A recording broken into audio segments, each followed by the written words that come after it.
Ultra-processed food is great, low-fat, carbs, base of the pyramid. That was constructed literally by the cigarette industry. Then what happened to food?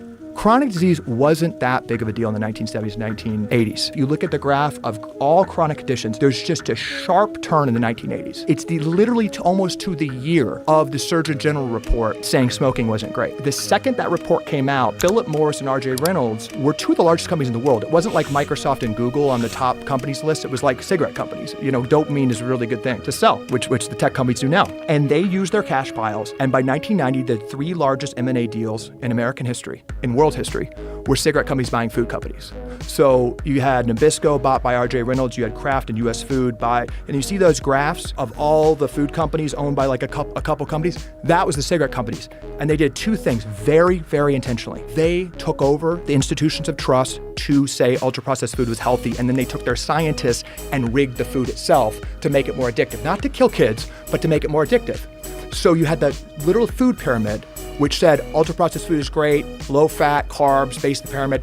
That was constructed literally by the cigarette industry to promote their addictive products. And this weaponization of food, as I call it, it's not just like this conspiracy.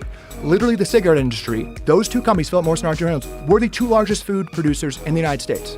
Like 50% of American food were created by cigarette companies in the 1990s.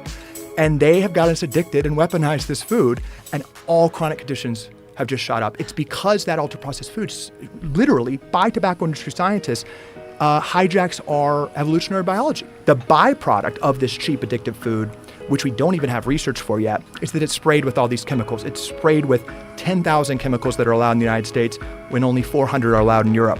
All these chemicals to make the food addictive, to make the food cheap. These chemicals, these neurotoxins, are destroying our cells, destroying our microbiome in ways we don't fully understand. So I just want to make clear to everyone, like, this has happened like very intentionally.